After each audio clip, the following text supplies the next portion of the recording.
Buenas noches, damas y caballeros. Bienvenidos a otro encuentro especial. Antes de comenzar, quiero saber quiénes me acompañan hoy. Comenten desde dónde están viendo y qué hora es por allá. Bueno, vayamos con el primer relato.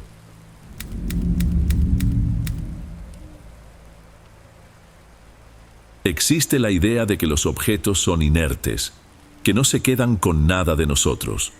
Para mí, la madera era solo eso, madera, y una tela no era más que tela. Así pensaba yo hasta hace unos cuantos meses. Ahora, cada que veo algo antiguo, no me fijo en el trabajo o en los materiales. Intento adivinar qué vivencias carga, y más importante, si esas vivencias se fueron para siempre con la persona que lo poseyó. Buenas noches, Don. Me presento. Soy Aguinaldo. Junto con mi padre, José, y mi tío, Amaury, nos ganamos la vida encontrándole un nuevo propósito a los cachivaches de otros. Nuestro negocio es simple. Compramos lotes enteros de pertenencias que la gente desocupa. Ya se imaginará, por una herencia, porque se van a vivir a otro lado, o nomás porque quieren cambiar de aires. Nosotros llegamos, vaciamos la casa, ofrecemos un solo precio por todo el paquete y luego revendemos lo que tiene valor. Es una chamba honrada, encontrarle lo valioso a lo que para otros ya es estorbo. La chamba nos cayó por una llamada de Marisa, una conocida que ya antes nos había conectado con clientes. Ella trabajaba como ama de llaves para familias de mucho dinero, pero esta vez su voz sonaba distinta, con una prisa que rayaba en lo clandestino. Su jefa regresaba a su país, en algún lugar de Europa, y necesitaba que el penthouse quedara vacío en menos de 48 horas. Quería sacar absolutamente todo. Cuando por fin dimos con la dirección en una zona residencial de Polanco, comprendimos que estábamos en otro mundo. El complejo estaba rodeado por bardas enormes, con una cerca eléctrica y una caseta de vigilancia que parecía un búnker de cristal. El vigilante nos escaneó de pies a cabeza antes de que el interfón sonara para darnos el paso. Nos trepamos a un elevador forrado de espejos, tan silencioso que mi tío aprovechó para peinarse como 3 veces en lo que llegábamos al último piso. Marisa ya nos aguardaba junto a la entrada de servicio. Su uniforme estaba impecable, pero en su cara se le notaba un cansancio profundo. Ni siquiera nos dejó saludar. Nos detuvo con un gesto de la mano. «Un momento.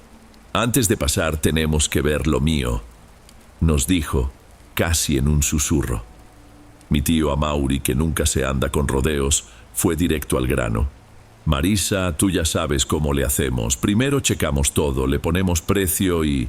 «No», lo cortó en seco con una autoridad inesperada. «Hoy no es así. O aceptan o se van. Tengo a otros esperando». Soltó una cifra. Era una buena lana, no más por habernos pasado el dato. Mi papá y mi tío cruzaron una mirada. Yo preferí no decir nada, solo mirar. La situación era rara. A la mujer se le notaba lo desesperada en cada movimiento. Mi padre, José, soltó un suspiro y sacó su teléfono. «¿Te lo mando a tu cuenta de siempre?» «A la de mi hijo», contestó ella, y nos dictó la CLABE. El único sonido fue el de la notificación que confirmó el depósito. Solo hasta que vio el dinero en su cuenta nos franqueó el paso. El departamento era gigantesco y se sentía deshabitado. Aunque había muebles, daba la sensación de que ahí no vivía nadie, como si fuera la escenografía para una sesión de fotos. Todo era blanco, brillante, con unos ventanales que se abrían a una terraza pelona, sin una sola maceta.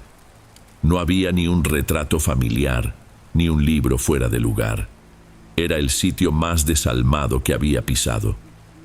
Mi tío dejó escapar un chiflido casi imperceptible mientras acariciaba una mesa de centro que parecía hecha de metal líquido. «Con esta pura cosita ya la hicimos», masculló Amaury, más para él que para nosotros. Tenía razón. Aquello no era viejo, eran puros muebles de diseñador, de los que valen un ojo de la cara, de esos que uno solo ve en las revistas. El único inconveniente, según nos explicó Marisa, era el reloj. «Tienen 6 horas. sentenció muy seria viendo su pulsera. Lo que no esté fuera a las 9 de la noche, se queda.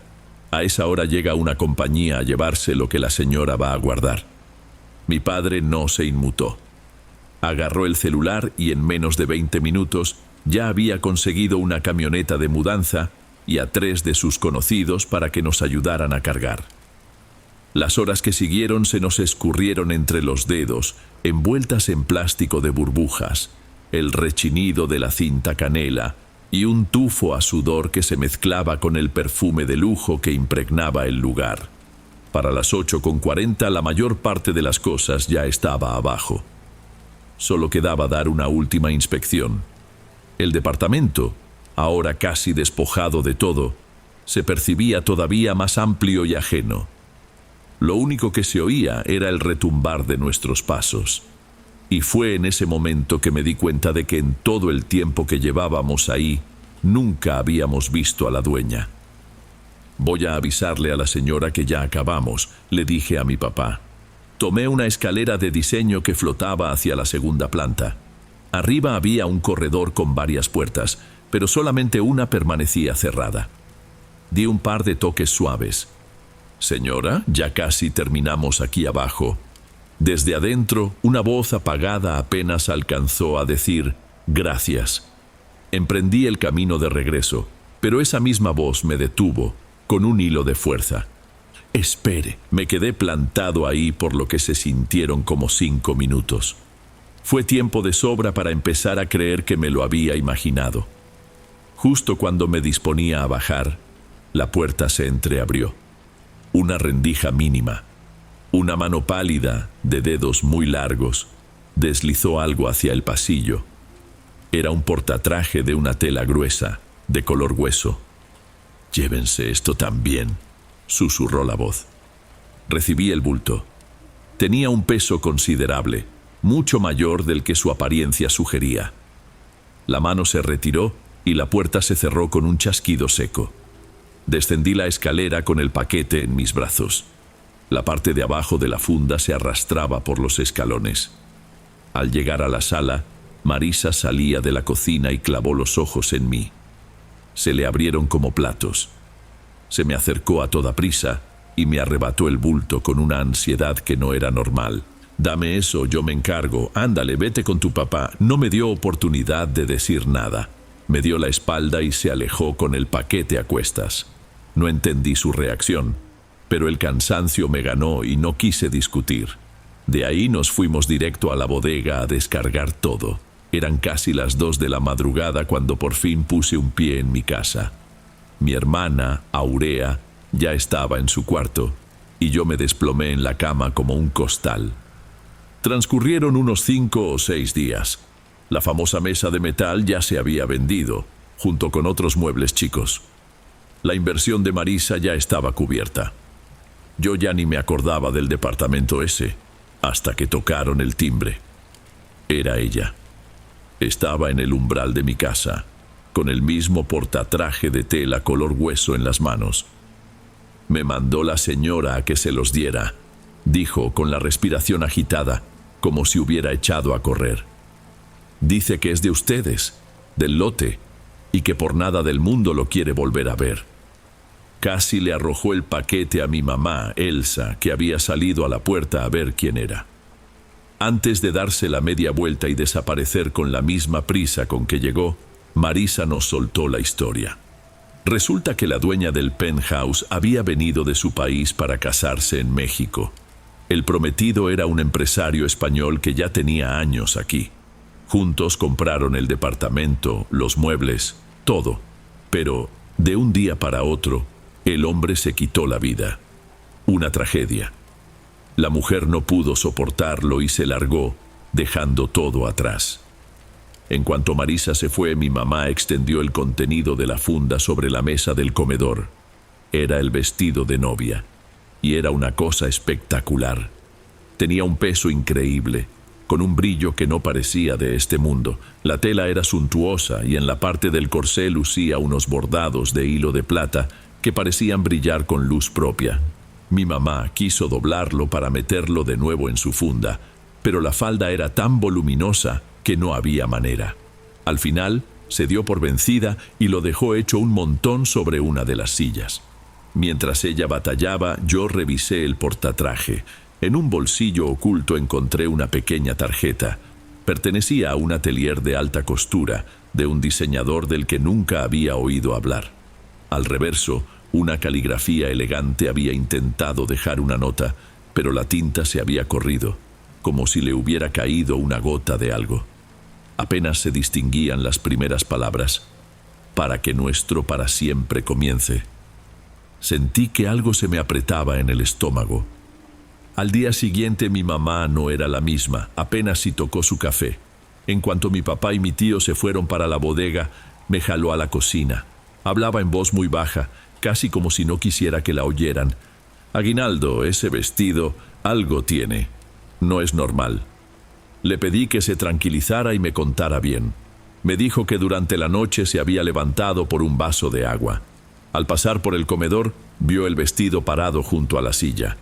No era que tuviera mucho volumen, es que estaba erguido, como si una persona lo llevara puesto.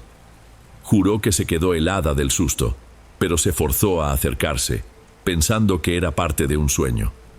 Lo rozó con la yema de los dedos y no sintió nada más que la tela y el hueco por dentro. El miedo la hizo empujarlo de vuelta sobre la silla, pero al regresar de la cocina, el vestido se estaba irguiendo de nuevo muy despacio, como si se inflara desde adentro. El vaso se le resbaló de las manos y se hizo añicos en el suelo. Ella subió las escaleras corriendo. «Te lo juro por mi vida, hijo, yo lo vi. Esa cosa tiene algo malo», le aseguré que le creía. Y era verdad. La historia entera ya era muy retorcida, y el terror en la mirada de mi mamá no era fingido. Cuando mi papá y mi tío volvieron a la hora de la comida, les repitió todo. La respuesta de ellos fue la que yo me imaginaba. «Ay, Elsa», le dijo mi papá con la paciencia de quien le habla a un niño. «Seguramente estabas medio dormida. El vestido es muy ampón. Cualquier corriente de aire que se cuele por la ventana». «¿Cuál aire, José? Si estaba todo cerrado, te digo que lo vi», insistió ella, pero su voz se fue apagando y ya no dijo más. Yo necesitaba pruebas. Me encerré en mi cuarto, prendí la computadora y busqué el nombre del atelier de la tarjeta. La página web era muy elegante, con puras fotos de modelos que parecían ángeles. Y ahí estaba, en la colección del año pasado, el vestido. Le di clic. El precio me saltó a la cara y sentí que me quedaba sin aire. Volví a la sala. «El vestido», anuncié intentando que no me temblara la voz, «cuesta casi 300.000 pesos». Los tres se me quedaron viendo, mudos. 300.000. Esa cifra lo cambiaba todo. La pesadilla de mi mamá de repente tenía otro valor. «Nadie va a tirar nada», sentenció mi tío Amaury muy serio. «Ahora mismo les marco a unas conocidas que se dedican a los vestidos de novia. Mañana mismo vendemos esa cosa. Es aguantar solo una noche». A mi mamá no le pareció, pero no dijo nada. El peso del dinero era un argumento demasiado poderoso. A pesar de eso, la atmósfera en la casa se enrareció. El resto de la tarde pasó con una lentitud aplastante. Nadie se atrevió a entrar al comedor. El vestido seguía ahí, un bulto de tela sobre la silla, pero su presencia se sentía como la de un extraño que nos vigilaba. Esa noche no pegué el ojo, me la pasé dando vueltas en la cama, y el más mínimo crujido de la casa me ponía en alerta. Serían pasadas las 3 de la mañana cuando la puerta de mi cuarto se abrió con una lentitud exasperante. Era mi mamá. «Lo está haciendo otra vez», susurró, y se le notaba el pánico en la voz. «Háblale a tu papá». Me puse de pie de un brinco. Mi tío Amaury se había quedado a dormir en el sofá de la sala, porque al día siguiente saldría temprano con mi papá. Para cuando yo bajé, él ya estaba parado, con la vista fija en el comedor. Mi papá venía detrás de mí, frotándose la cara para espantarse el sueño. Y entonces, los cuatro lo presenciamos. El vestido estaba de pie, y no como si estuviera en un maniquí. Estaba de pie como si lo portara una persona. La falda extendida, el corsé firme. todo perfectamente formado en medio de la penumbra de la sala. No había hilos, ni alambres, ni nada que lo sostuviera. Simplemente estaba ahí, ocupando nuestro espacio, como si acabara de pararse de la silla por su propia cuenta. El aire se volvió pesado, costaba trabajo jalarlo a los pulmones. Nadie se atrevía a hablar. Mi mamá empezó a rezar en un murmullo casi inaudible. Ha de ser el diseño, dijo mi tío con la voz rasposa, como si se le hubiera atorado algo. Una estructura por dentro, no sé, para exhibirlo, por lo que costó.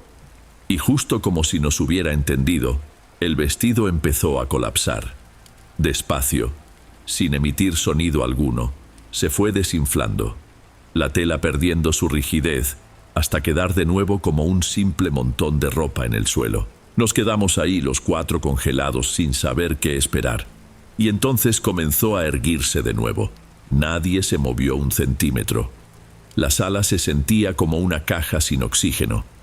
Vimos al vestido contraerse y expandirse una vez más, como si una presencia invisible estuviera jugando con nosotros, gozando de nuestro espanto. Ese movimiento pausado y mudo era mucho más aterrador que cualquier grito o sobresalto. Fue mi papá, el hombre más incrédulo que he conocido, el que rompió el hechizo. «Sácala». Su voz sonó grave pero firme, cortando el silencio. «Saca esa cosa de mi casa. Ya». Pero fue mi mamá la que reaccionó. Pasó a nuestro lado sin decir palabra, con la mirada clavada en el vestido. El pavor en su cara se había transformado en una furia contenida. Se perdió en el patio de servicio y volvió a los pocos segundos empuñando el palo de un trapeador. «Mamá, no, por Dios, ¿qué vas a hacer?», le grité, pero era como si no me escuchara. «Quítate de en medio, Aguinaldo», me ordenó, sin siquiera voltear a verme. Avanzó hasta el centro de la sala y se plantó a una distancia prudente de aquella figura blanca y tiesa. Alzó el palo de madera como si fuera un arma. «En el nombre de Cristo te ordeno», le gritó al vestido, «que salgas de mi casa, que dejes en paz a mi familia», y soltó el primer golpe. El palo se estrelló contra la falda con un ruido seco y hueco. El vestido se estremeció y empezó a encogerse, retorciéndose en el piso. Mi mamá volvió a golpear, y otra vez, con una fuerza que yo jamás le había visto. Con cada impacto la cosa se convulsionaba, la tela blanca agitándose de una manera grotesca, antinatural. Alzó el palo para dar un último golpe apuntando directamente al corsé, y en el preciso instante en que la madera hizo contacto con la tela, pasó. No fue un grito que entrara por los oídos. Fue algo que estalló dentro de nuestras cabezas. Una punzada de dolor agudo, tan brutal y fugaz que nos dejó ciegos por un segundo. Sentí que las rodillas se me doblaban y me llevé las manos a las sienes, totalmente desorientado. Fue como si nos hubieran despertado de golpe con un baldazo de agua helada. Y cuando la vista se me aclaró, la escena era otra. El vestido ya no se retorcía solo en el suelo. La que estaba ahí, hecha un ovillo en el piso de la sala, era mi hermana, Aurea. Tenía puesto el vestido de novia. Lloraba en silencio, sujetándose el brazo, justo en el punto donde mi mamá había descargado los golpes. «Mamá, ¿por qué me pegaste?», sollozó, levantando la vista hacia nosotros, con los ojos anegados en lágrimas y una confusión que partía el alma. Los cuatro nos quedamos petrificados. El palo se le cayó de las manos a mi mamá y resonó en la madera. Nadie lo podía procesar. No había un vestido embrujado, ni un fantasma. ¿O sí? ¿Acaso estábamos soñando? Mi hermana no recordaba haberse levantado, mucho menos haberse puesto esa prenda. Y nosotros acabábamos de ver a mi madre apalear a un espectro que resultó ser su propia hija. Esa noche nadie durmió. Nos quedamos en la sala, con Aurea envuelta en una cobija, todavía temblando en el sofá. Mi mamá no paraba de llorar en voz baja, pidiéndole perdón una y otra vez, a lo que mi hermana solo respondía que no se acordaba de nada, solo del dolor en el brazo. Mi papá y mi tío daban vueltas por la habitación, tratando de encontrarle lógica a un rompecabezas imposible. Habíamos tenido una alucinación colectiva, el vestido nos había hecho ver cosas, ninguna explicación parecía suficiente. Apenas salió el sol, mi tío agarró el teléfono. Su voz era seria, tajante. Le marcó a una de sus clientas y le remató el vestido a un precio que era prácticamente un regalo. La mujer, claro, aceptó de inmediato. «La veo en un centro comercial», anunció a Mauri, mientras tomaba la caja donde mi mamá había metido el vestido con un cuidado casi ceremonial. «Nadie va a venir a esta casa a recoger nada». Se fue y volvió como a las 2 horas. Entró, aventó las llaves del coche sobre la mesita y se dejó caer en el sillón.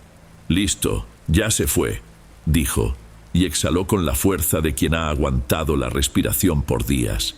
Se lo di, agarré la lana y bloqueé su número. No quiero que nos pueda encontrar si se le ocurre devolverlo.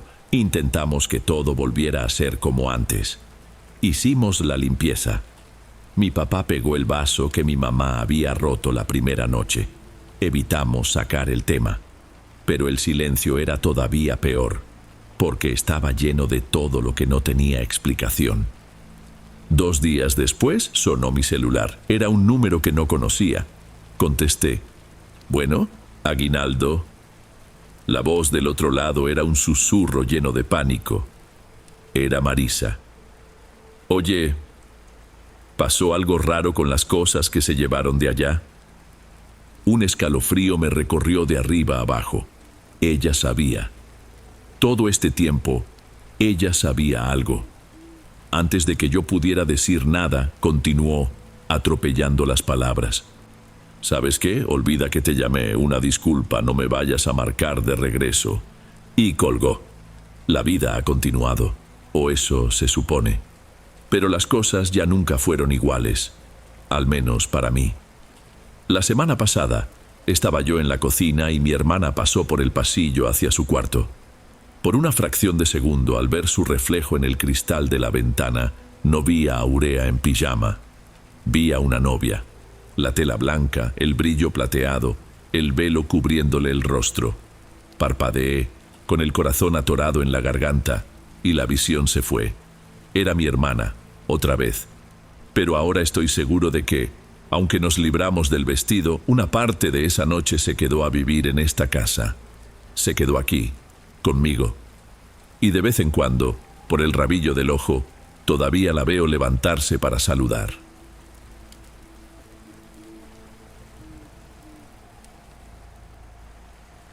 Antes de pasar al siguiente relato, asegúrate de estar suscrito al canal y de haber activado la campanita para recibir las próximas historias.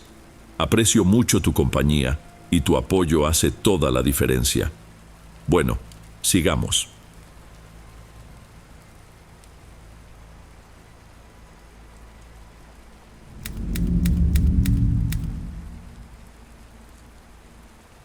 Existen equivocaciones que jamás se asientan en un historial médico.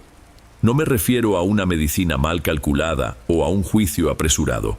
Se trata de un quiebre del individuo, no del especialista. Y esa clase de hierros se llevan encima de una forma muy particular. El mío, sin ir más lejos, lo siento pesar sobre mí cada vez que una habitación se sume en una oscuridad demasiado profunda. Me llamo Clovis y hace cosa de 8 meses. Mi puesto era el de médico responsable en una de esas monumentales obras mineras, un proyecto que se extendía sin final aparente en pleno desierto de Sonora. Nos encontrábamos apartados de todo, a un viaje larguísimo de cualquier poblado al que se le pudiera llamar civilizado. Mi función ahí tenía un carácter más bien preventivo, una sucesión de revisiones de nuevo ingreso, atender alguna torcedura o una fiebre ocasional. Era una posición en la que me percibía más como un supervisor de seguridad que como un galeno. Esa impresión de estar desperdiciando mi carrera me consumía a fuego lento. Las jornadas eran un calco una de la otra, interminables y sofocantes. El mismo comedor bullicioso, la misma comida insípida, el mismo dormitorio con aspecto de contenedor. Y en medio de esa monotonía aplastante, se encontraba don Jairo. Era un hombre que rebasaba ya los 50 y tantos, aquejado por una afección pulmonar crónica que las labores pesadas no hacían más que agravar. Era, con diferencia, el paciente que veía con más frecuencia. La compañía incluso hacía el esfuerzo de asignarle tareas menos demandantes, pero él siempre se las ingeniaba para volver a la faena dura. Supongo que había en él una obstinación, un afán por demostrarse algo que su cuerpo fatigado ya no podía sostener. El ciclo, por tanto, era siempre el mismo. Se presentaba en mi modesta enfermería con un pitido en el pecho, con una batalla evidente por cada bocanada de aire. Yo procedía con el protocolo de siempre: nebulizaciones, oxígeno y la vigilancia de sus signos vitales hasta que lograba estabilizarse. Se había convertido en una ceremonia que ambos conocíamos a la perfección. Yo lo trataba, él se recuperaba, y al cabo de unas pocas semanas lo tenía de vuelta en las mismas condiciones, o peores. Su regreso constante era un recordatorio de mi propio fracaso, de la completa inutilidad de mi presencia en ese campamento. Daba igual lo que yo hiciera, era un trabajo totalmente infructuoso. Así fue hasta la noche en que todo se torció de forma irremediable. La jornada había sido un caos. El brote de una infección viral había dejado fuera de combate a casi una tercera parte de la cuadrilla, y apenas se había tenido un momento para descansar. Pasadas las 9 de la noche, cuando me disponía a cerrar, la puerta del consultorio se abrió con violencia. Era don Jairo, amparado por 2 de sus compañeros, con una palidez en el rostro que nunca antes le había visto. Esta vez no se trataba del silbido habitual. Era un combate desesperado por un mínimo de oxígeno. Hice todo lo que estaba en mis manos, lo que el manual dictaba, pero nada parecía surtir efecto. No había respuesta. El pitido del oxímetro mostraba una cifra tan alarmantemente baja que llegué a pensar en una falla del equipo. La única salida era trasladarlo al hospital del pueblo más cercano, un lugar con una infraestructura apenas suficiente. Gestionar la ambulancia fue un calvario, una telaraña burocrática que parecía incapaz de comprender la gravedad del asunto. Para cuando al fin lo acomodaron en la camilla para el traslado, la fatiga y la frustración me habían desbordado. Había llegado a mi límite. Mientras lo subían al vehículo, me acerqué y le solté unas palabras de las que me arrepentiré por el resto de mi vida. Vea, don Jairo, por mi parte fue todo. Si a usted le pasa algo en el trayecto ya es cosa suya, por terco. Me harté de decírselo. Fui cortante, fui cruel. Él me sostuvo la mirada con los ojos abiertos por el terror, su boca articulando palabras sin sonido hasta que logró formar un hilo de voz. Doctor, no me suelte, se lo ruego, ayúdeme. Sin más, le di la espalda. Observé cómo la ambulancia se perdía a lo lejos, levantando una nube de polvo rojizo que se tragó el lamento de la sirena, hasta que solo quedó el silencio y la negrura de la mina. No sentí absolutamente nada. Me fui a mi dormitorio, me dejé caer en la cama y me apagué por completo. Ignoro qué hora sería cuando desperté. No fue un despertar gradual, sino una sacudida violenta que me arrancó del sueño. Al abrir los ojos, lo primero que percibí fue el murmullo constante del aire acondicionado. Lo segundo fue mi completa inmovilidad. Ni un solo músculo me obedecía. Mi cuerpo era una masa inerte y mi mente estaba prisionera en su interior, lanzando gritos silenciosos. Mi formación médica tomó el mando por un instante. Tranquilo, Clovis. Es una parálisis del sueño. Estrés agudo, agotamiento. Tu cerebro se activó antes que tu cuerpo. Traté de enfocarme en mi respiración, en el aire artificialmente frío que entraba y salía, pero fue justo en ese momento que lo percibí. Un peso. Arrancó como algo sutil, una opresión sobre el esternón que fue ganando intensidad. La sensación era asombrosamente tangible, como si el cuerpo de otra persona se hubiera recostado sobre mi tórax. El aire ya no fluía con la misma libertad. El pánico comenzó a escalar por mi garganta y toda lógica médica se vino abajo ante aquella presión física e innegable. Intentaba resistirme, obligar a un dedo a moverse, a mi boca a formar un sonido, pero era en vano. Me encontraba totalmente indefenso, hundiéndome en el colchón bajo un peso que no tenía por qué estar ahí. Y entonces, de un momento a otro, cesó. La presión se desvaneció, y el aire irrumpió en mis pulmones con una violencia que me dolió. Conseguí incorporarme en la cama, con el cuerpo sacudido por temblores y la frente perlada de un sudor helado. Inspeccioné la penumbra del cuarto. Nada. Nadie. Únicamente el zumbido del clima. Tuvo que ser una pesadilla, una muy realista. En ese mismo instante mi teléfono, abandonado sobre el buró, se iluminó y comenzó a sonar. El timbrazo agudo casi me hizo saltar. Atendí con la mano trémula. Era la voz de la enfermera que iba en el traslado, un tono monótono y cansado. Me comunicó que don Jairo no había conseguido llegar al hospital. Poco antes de alcanzar el pueblo, un paro cardíaco lo fulminó. Hicieron lo posible, pero ya se había ido. Terminé la llamada y me quedé con la mirada fija en la pantalla del teléfono. Fue entonces que reparé en la hora. Eran las 4:30 de la madrugada. Una idea espantosa, una conexión que me negaba a aceptar, se abrió paso en mi mente. Sacudí la cabeza, intentando desecharla. Una coincidencia. Tenía que serlo. Pero el resto de la noche ya no pude conciliar el sueño. El día que siguió fue un borrón. Intenté autoconvencerme de que todo era producto de mi imaginación. La culpa por mis duras palabras, el estrés acumulado. Mi mente exhausta seguramente había fabricado esa pesadilla como un castigo. Era la única explicación razonable. A pesar de ello, pasé la tarde en la enfermería realizándome pruebas a mí mismo. Me tomaba la presión cada hora. Improvisé un electrocardiograma. Todo en orden. Físicamente me encontraba en perfectas condiciones. Pero cayó la noche, y con ella un desasosiego que era incapaz de dominar. Cambié la ropa de cama. Le di la vuelta a la almohada. Dejé la puerta del baño entornada con la luz prendida para que una franja de claridad se colara en el dormitorio.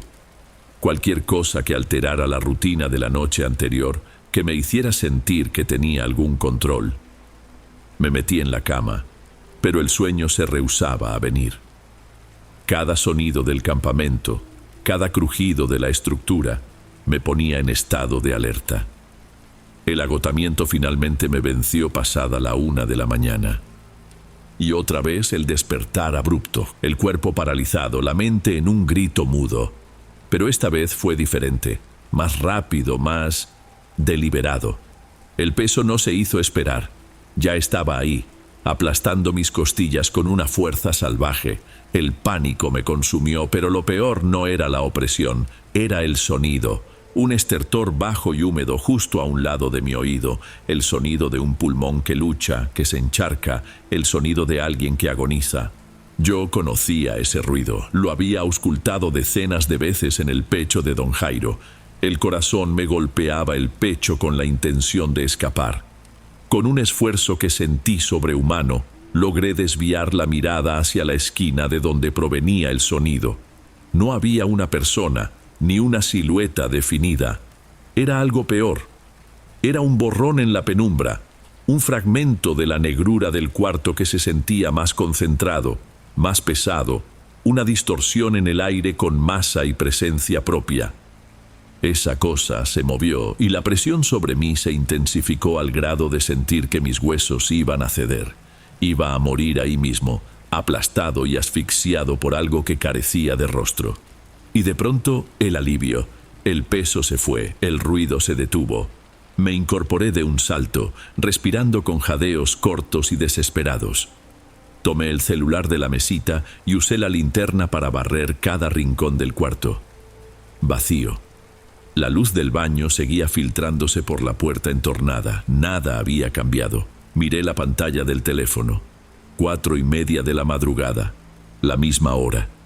En ese instante toda mi lógica y mi ciencia se volvieron inútiles. Aquello no era un sueño, no era el estrés.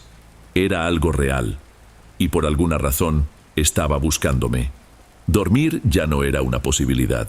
Pasé la noche siguiente en vela, sentado en una silla incómoda con todas las luces del dormitorio encendidas y la televisión sintonizada en un canal de infomerciales. Cada hora que transcurría después de la medianoche se sentía como una pequeña victoria. Consultaba el reloj del celular cada 10 minutos, suplicando por la llegada del amanecer. Pero el cansancio te derrota sin que te percates. Recuerdo haber parpadeado, la cabeza pesándome.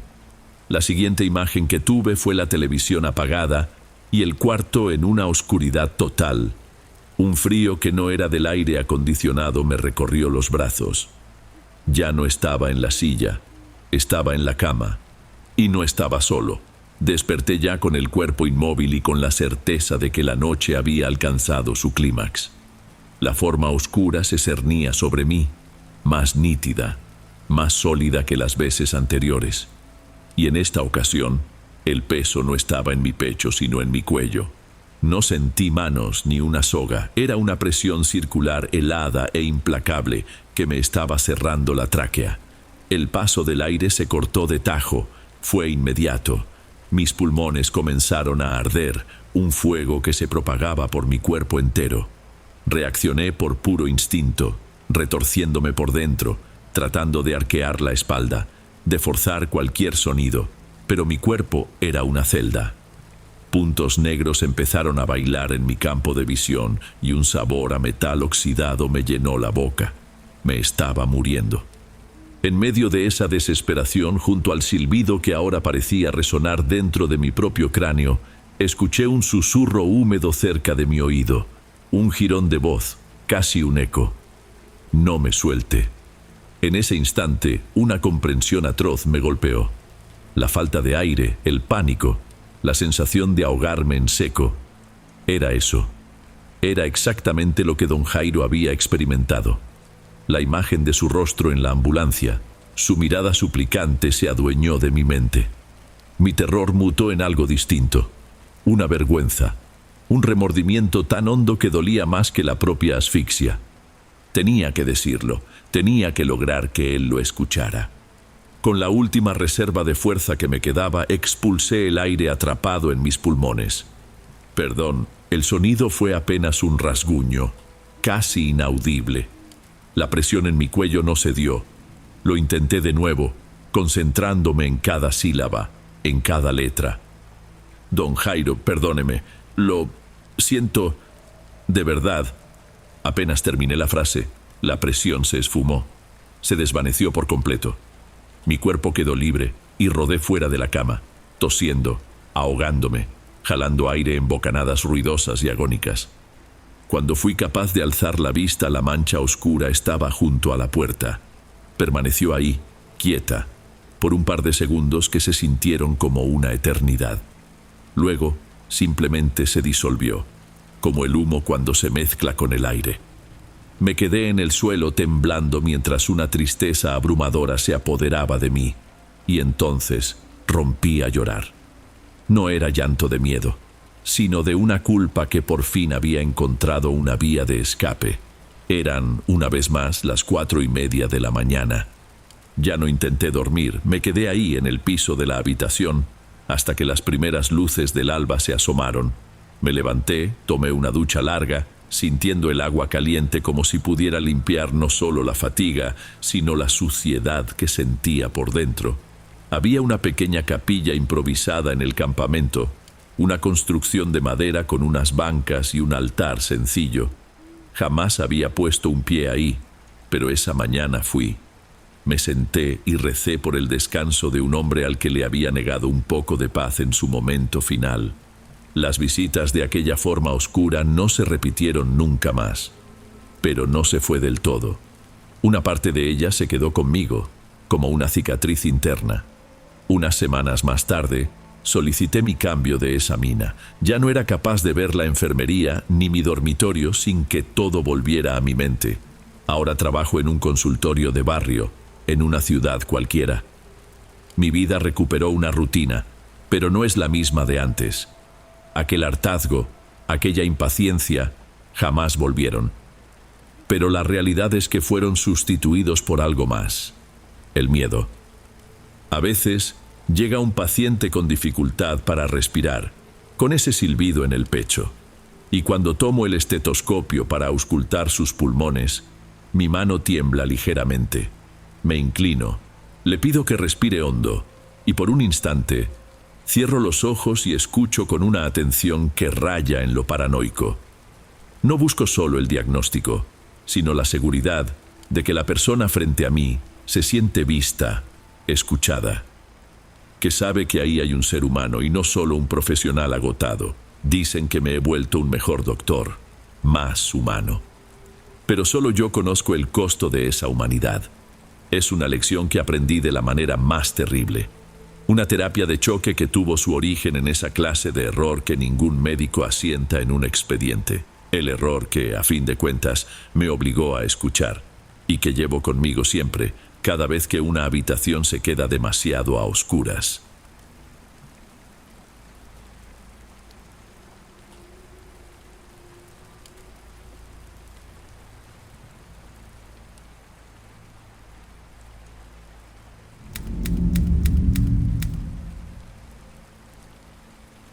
Ahora entiendo que ciertas cosas deben quedarse justo donde el tiempo las ocultó. Pero esa lección me llegó tarde. Hace apenas 3 meses, mi único afán era ganar algo de espacio en el almacén. Mi nombre es Elías y administro el taller mecánico que mi padre levantó hace más de 30 años. El lugar es una construcción antigua, de ladrillo rojo, ubicada en una de esas colonias que vieron pasar sus mejores días, llena de casonas venidas a menos y postes sobrecargados con nudos de cableado. Desde que él ya no está, quedé al frente de todo, esforzándome por mantener el negocio tal como me lo enseñó. Es una chamba decente de las que te dejan las manos cubiertas de grasa pero que pone comida en la mesa. Rita, mi mujer, se queja de que siempre llego a casa con el aroma del taller pegado a la ropa. La verdad, a mí no me molesta. Es un olor que me recuerda a lo cotidiano, a que todo está en orden. El lío era la costumbre de mi padre de guardarlo absolutamente todo. El almacén, en la parte trasera del taller, era un laberinto de refacciones inservibles, herramienta rota y un sinfín de chácharas que iba juntando para cuando hicieran falta. Llegó el día en que me cansé y tomé la decisión de empezar a organizar ese desastre. Buscaba un poco más de método, que el espacio se sintiera más mío. En una esquina, oculta por unos viejos estantes metálicos, existía una pared que siempre me había parecido fuera de lugar. A diferencia de las otras, que eran de ladrillo, esta era una simple lámina de tripley que alguien había clavado sin mucho cuidado. Me pregunté si mi padre la habría puesto así, de forma tan provisional, por alguna emergencia, pero no le di más importancia. Nunca le había puesto atención, pero si quería hacer una limpieza de verdad, era necesario quitarla. Metí una palanca para hacer presión sobre la madera, y con poco trabajo, la tabla cedió. Se soltó con un crujido seco y liberó una bocanada de polvo que me obligó a toser. Justo en ese momento, algo se desprendió del hueco y se estrelló contra el concreto con un golpe seco. No era muy grande. Se trataba de una caja de metal, con forma de rectángulo, más o menos del tamaño de las que se usan para zapatos de niño. El óxido había devorado casi toda la pintura, aunque se alcanzaba a distinguir un rastro del azul que alguna vez tuvo. Me pudo la curiosidad. La abrí. No contenía alhajas ni billetes. En su interior, acomodado sobre un pedazo de terciopelo desgastado, había un solitario zapatito infantil. Era de cuero café, con la punta completamente raspada por el uso constante.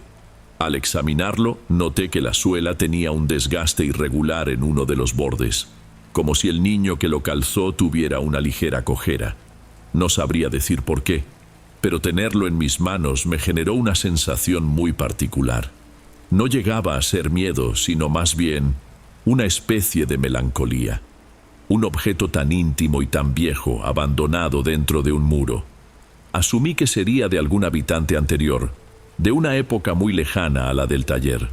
Sin pensarlo más, devolví el zapato a la caja y la coloqué sobre el escritorio de mi oficina.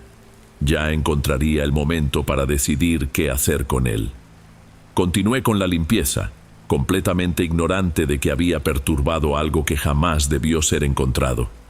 La primera manifestación verdaderamente anómala ocurrió un par de noches más tarde. Estaba trabajando en un coche que tenía en la plataforma elevadora, un sedán antiguo con una fuga de aceite que el dueño necesitaba para la mañana siguiente. Ronaldo, mi único empleado, se había marchado ya, y la oscuridad se había apoderado de la calle. Disfruto trabajar a esas horas.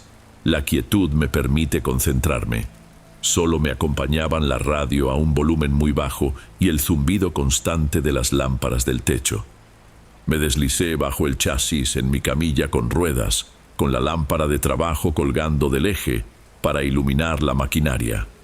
Mi atención estaba puesta en encontrar el punto exacto de la fuga, recorriendo las juntas con los dedos, sintiendo la grasa fría y densa.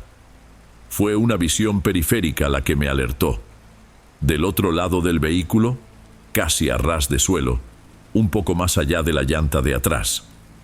En ese primer instante mi cerebro interpretó que se trataba de un par de zapatos de tela, tal vez olvidados por Ronaldo. Sin embargo, el color era extraño y la textura no era de lona. Entrecerré los ojos intentando acomodar la cabeza para tener un mejor ángulo sin tener que salir de debajo del coche. No eran zapatos, eran pies. Un par de pies desnudos de una palidez enfermiza, casi grisácea, como si hubieran pasado una eternidad lejos de la luz del sol. Se les marcaban unas venas oscuras bajo la piel traslúcida, y las uñas se veían gruesas y amarillentas. Estaban completamente estáticos, ambos apuntando hacia donde yo me encontraba. Me quedé helado, sintiendo que el aire se me atoraba en el pecho por un instante. La llave de tuercas que sostenía de pronto se sintió pesadísima. Quise creer que era un efecto de la luz, una sombra extraña, lo que fuera. El agotamiento puede jugarte malas pasadas, pero en el fondo sabía que no. Aquello era innegablemente real. Actuando por puro instinto, empujé la camilla hacia afuera. El chillido de las ruedas sobre el piso fue el único sonido que alteró la calma. Me puse de pie de un brinco, saliendo de debajo del auto. El corazón se me desbocó, golpeándome las costillas con fuerza. Dirigí el haz de luz de la lámpara hacia el lugar donde había visto los pies. No quedaba rastro de nada, solo el cemento manchado de aceite y las herramientas esparcidas. Inspeccioné cada rincón del taller con la vista, buscando una explicación, con el estómago hecho un nudo. Seguro no cerré bien, me dije. Alguien tuvo que haberse metido. Pero la cortina metálica estaba abajo y la puerta de atrás tenía el cerrojo puesto por dentro. No había forma. Aquella noche, al llegar a casa, traté de actuar con normalidad, pero Rita me lee la mente. Notó que estaba demasiado silencioso, distante. A la mitad de la cena, dejó sus cubiertos a un lado del plato y me miró fijamente. «¿Qué te pasa, Elías? ¿Ocurrió algo?» Consideré inventarle cualquier cosa, decirle que era simple cansancio, pero sentía la necesidad de soltarlo. «Creo que vi algo en el taller», le dije, y la voz me salió algo rasposa. O al menos eso me pareció. Le conté lo que había pasado con los pies. Me escuchó sin decir una palabra, con el ceño fruncido en un gesto de inquietud. «¿Pies azules?», repitió ella midiendo sus palabras. «Amor, ¿no será el estrés? Ha estado trabajando hasta muy tarde». «Eso mismo pensé yo», le contesté pasándome las manos por la cara. «Pero estoy seguro de lo que vi, Rita. Te lo juro».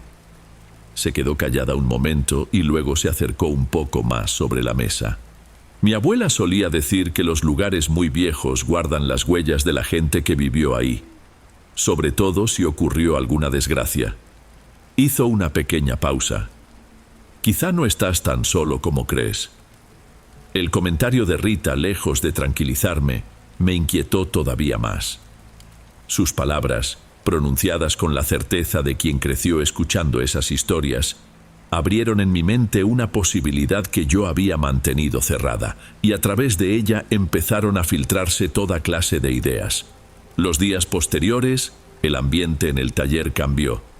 Aquel lugar, que siempre había sido mi dominio, mi santuario, empezó a sentirse ajeno.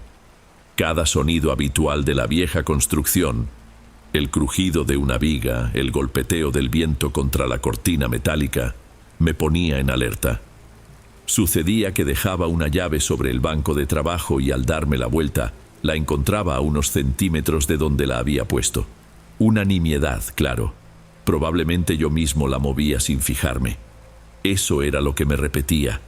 En otra ocasión, la radio, que siempre sintonizaba una estación de música ranchera, saltó de pronto a una frecuencia muerta, emitiendo pura estática a un volumen altísimo. No duró más de 5 segundos antes de regresar a la normalidad por su cuenta. Una simple interferencia, por supuesto. Pero la suma de esas pequeñas anomalías comenzó a pesar.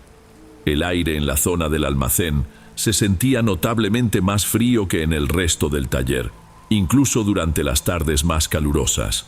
Y a veces, mientras llenaba papeles en la oficina, tenía la vívida impresión de que alguien estaba parado justo afuera de la puerta, una silueta que captaba por el rabillo del ojo. Pero al levantar la vista, no encontraba a nadie.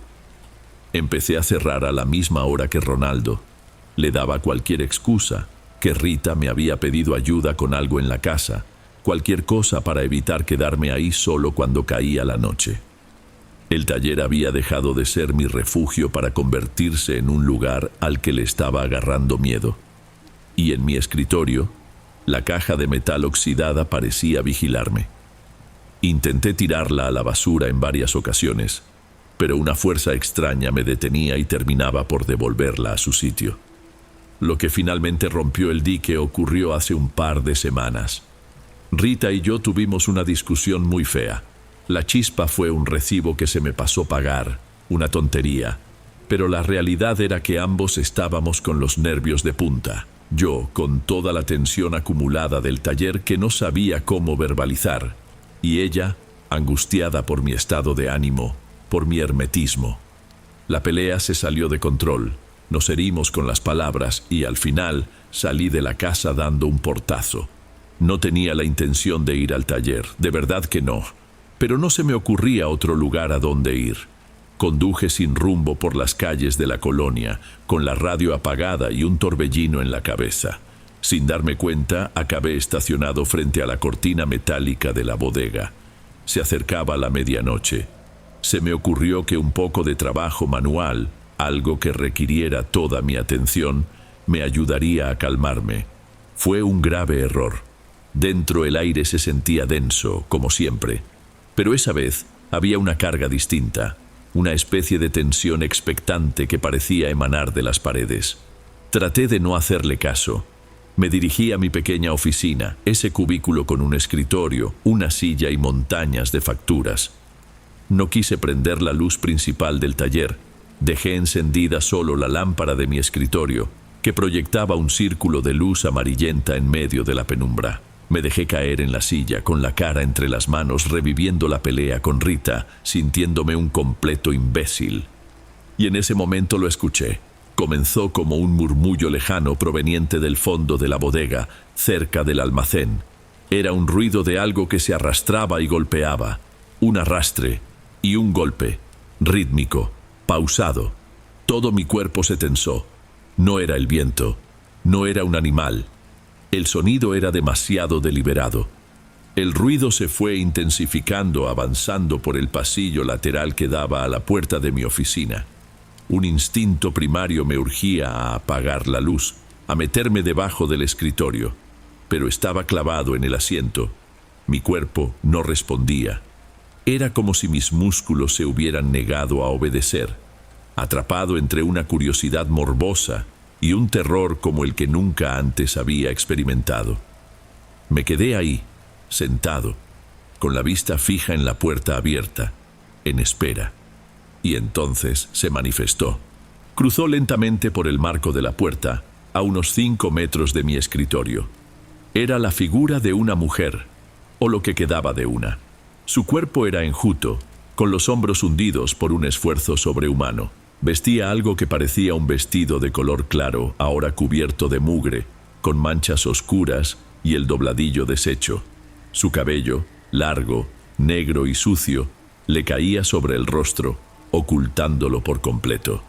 Con ambas manos tiraba de un bulto voluminoso, envuelto en una tela gruesa y oscura, como de costal. Eso era lo que producía el sonido sobre el cemento. Y mientras avanzaba, con una lentitud desesperante, le pude ver los pies. Eran los mismos, desnudos, pálidos, con aquella tonalidad azulada que había estado persiguiéndome. No pareció percatarse de mi presencia.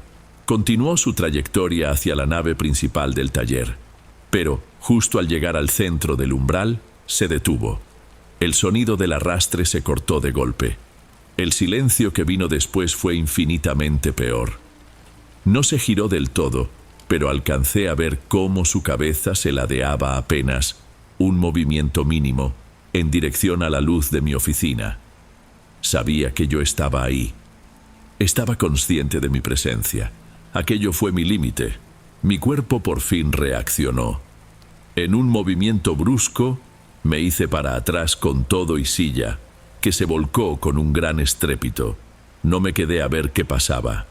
Salí corriendo por la puerta trasera de la oficina, tropezando en la oscuridad, y crucé el taller a toda prisa hacia la salida. Las manos me temblaban tanto que casi no pude atinar a meter la llave en la cerradura. Cuando al fin logré salir y bajar la cortina, el estruendo metálico resonó en la calle solitaria. Llegué a casa como un espectro. Al abrir la puerta, encontré a Rita sentada en la sala a oscuras, esperándome. Toda la rabia de nuestra pelea se desvaneció de su cara al verme. Supongo que llevaba el terror grabado en el rostro. «Elías, por Dios, ¿qué te pasó? Estás blanco». No pude articular palabra. Fui directo a la cocina. Me serví un vaso de agua con manos temblorosas y me lo bebí de un solo trago. Ella me siguió y me puso una mano en el brazo. «Fue en el taller, ¿cierto?» Su voz era apenas un murmullo. Me limité a asentir con la cabeza. Y entonces, ahí mismo, apoyado en el fregadero, bajo la luz cruda del foco de la cocina, se lo conté absolutamente todo. La historia desde el inicio. Le platiqué de la pared falsa, de la caja oxidada, del zapatito. Le hablé de los pies pálidos, de las herramientas que se movían y de la sensación de ser vigilado. Y finalmente, con la voz quebrada, le describí a la mujer. El vestido sucio, el cabello cubriéndole la cara, y cómo se había detenido para girar la cabeza hacia mí. Cuando terminé mi relato, un silencio denso llenó la habitación. Rita me rodeó con sus brazos y me abrazó con fuerza. «No vas a regresar a ese lugar», dijo con la cara hundida en mi pecho. «No tú solo». A la mañana siguiente le marqué a Ronaldo. Le dije que me sentía muy mal, que tenía una fiebre terrible, y le pedí que se encargara de abrir el taller. No me sentía con el valor para pisar ese sitio. Me pasé el día entero en casa, dando vueltas sin parar, con la imagen de esa mujer proyectándose en mi mente una y otra vez. El sonido del arrastre, esa fricción áspera de una tela gruesa contra el cemento, no me abandonaba. Ya no se trataba solo de miedo, había algo más. Un sentimiento espantoso de que todo era por mi culpa. Yo me había metido donde no me llamaban. Esa mujer, esa cosa, no estaba ahí por casualidad. Su presencia estaba ligada a mí. Por la noche, después de que nuestra hija se durmió, no pude más. Fui al auto, donde había dejado mi mochila la noche anterior, y saqué la caja de metal. Entré a la casa y la puse sobre la mesa del comedor. Rita me observó con temor. «¿Qué pretendes hacer?» «Tengo que entender», le contesté mientras levantaba la tapa oxidada. Volví a tomar el zapatito. Esta vez ya no lo veía como una simple curiosidad, sino como la pieza clave de esta pesadilla. Le di vueltas en mis manos. Fue Rita la que notó algo. Espera, ¿qué es eso que se ve adentro? En el interior del zapato, casi desintegrado por el paso del tiempo, había un papelito doblado, protegido por un plástico fino que lo había resguardado de la humedad. Con mucho cuidado, logré sacarlo con la punta de un dedo. Se trataba de un recorte de periódico, amarillento y quebradizo. Con la máxima delicadeza, lo extendimos sobre la mesa. Era una fotografía, una de esas de estudio antiguas en blanco y negro. En ella posaba una niña pequeña, de unos 5 o 6 años, con un vestido elegante y un lazo en el pelo. No sonreía. Su expresión era seria, casi asustada, y en sus pies calzaba un par de zapatos oscuros de cuero. Eran exactamente iguales al que yo tenía en la mano. En ese instante todas las piezas encajaron con un golpe brutal en mi estómago. La mujer, el zapatito, el esfuerzo titánico para arrastrar aquel bulto. No era un espíritu cualquiera, era una madre, y no estaba deambulando, estaba buscando a su hija, y el sonido que escuché, lo que arrastraba, la sola idea de lo que podía ser, me robó el aliento. Esa noche nadie pudo dormir en la casa. La imagen de la niña de la foto se me había grabado en la memoria. Yo tenía su zapato, y su madre lo sabía. Comprendí en ese momento que su visita no había sido una amenaza, había sido una petición, una súplica silenciosa y desesperada. Y tuve la certeza, una que me dejó un vacío en el estómago, de que esto no se detendría hasta que yo hiciera algo al respecto. A la mañana siguiente había tomado una decisión. «Voy a regresárselo», le anuncié a Rita frente a un desayuno que ninguno de los dos tocó. «¿Regresar qué?» «Elías, ¿no estarás pensando en...?» Se interrumpió, con los ojos desorbitados. «¿Te has vuelto loco? No puedes volver a ese lugar de noche. ¿Y si te lastima?» «No lo hará», respondí intentando proyectar una seguridad que no sentía. «No busca hacerme daño. Solo quiere recuperar lo que le pertenece. Lo presiento. Mientras yo tenga este zapato, ella no podrá descansar. Y nosotros tampoco». La discusión se prolongó por horas. Rita lloró. Me rogó que vendiéramos el taller, que nos fuéramos de la ciudad, cualquier cosa. Pero yo no podía. No me parecía correcto heredarle esta pena a alguien más, permitir que otra familia se topara con esa tragedia. La responsabilidad era mía. Yo quité la pared. Yo encontré la caja. Era mi deber darle un cierre. Finalmente aceptó, pero con una condición. Vendría conmigo. No se bajaría del coche, pero se quedaría estacionada al otro lado de la calle, vigilando, con el teléfono listo. Aguardamos a que cayera la noche. Cada minuto se sintió como una eternidad. Cuando la calle del taller quedó completamente vacía, nos pusimos en marcha. El viaje transcurrió en un silencio tenso. Estacioné el auto y la miré. «Si algo pasa, si tardo más de 10 minutos, llama a la policía y lárgate de aquí, prométemelo». Ella apenas pudo asentir con la cabeza, su rostro se veía pálido bajo la luz de un farol. Tomé una respiración profunda, agarré la cajita del asiento trasero y bajé del coche. Cruzar la calle y levantar la cortina metálica fue una de las cosas más difíciles que he hecho. Cada fibra de mi ser me imploraba que diera media vuelta y huyera. Adentro, la oscuridad era absoluta, casi palpable. Encendí solo una de las lámparas del centro, que proyectó una luz tenue y amarillenta sobre la bodega. El aire se sentía espeso, cargado con la premonición de que algo iba a ocurrir. Avancé hasta el centro del taller, justo al punto por donde ella había cruzado. Abrí la caja, tomé el zapatito y lo deposité en el suelo. El pequeño objeto parecía insignificante en la vasta bodega. Una vez hecho esto, retrocedí lentamente. Me dirigí a la puerta de mi oficina, mi antiguo santuario, y me quedé de pie en el umbral, observando, esperando. Pasó 1 minuto, luego 2, 5. El silencio era absoluto. Empecé a creer que no sucedería nada, que tal vez todo había sido producto de mi imaginación. Y entonces, desde el rincón más profundo y oscuro del almacén, escuché el roce pesado de algo que era arrastrado y golpeaba el piso. El sonido avanzó hacia mí, lento, metódico, con una determinación que no admitía dudas. Su silueta se materializó desde la penumbra, idéntica a la de la otra noche. El vestido, el cabello y el bulto pesado que movía con un esfuerzo que parecía infinito. Atravesó el espacio abierto y se detuvo a pocos metros del zapato. El arrastre cesó. Permaneció ahí, estática, por un lapso que se sintió eterno. Luego, con una lentitud exasperante, se inclinó. Su rostro quedó completamente oculto por el cabello. Una mano pálida, de dedos largos y delgados, se extendió hasta tocar el zapato. No lo recogió de inmediato. Solo lo rozó, con una ternura que contrastaba violentamente con su aspecto. Finalmente lo tomó y lo acercó a su cuerpo. Se enderezó, siempre dándome la espalda. Y entonces, algo cambió. Su figura pareció perder peso. Sus contornos comenzaron a temblar, a disolverse en los bordes como si fuera humo. Sin emitir un solo sonido, sin una última mirada, se desvaneció en la oscuridad, y el bulto que arrastraba se fue con ella.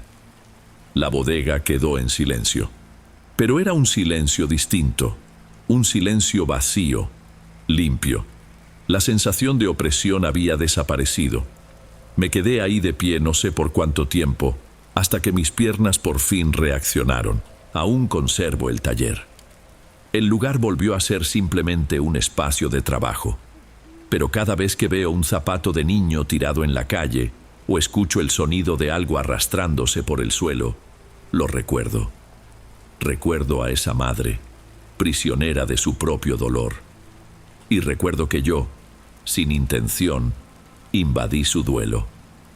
Hay cosas que no fueron hechas para que las encontremos. Solo piden que las dejen descansar en paz.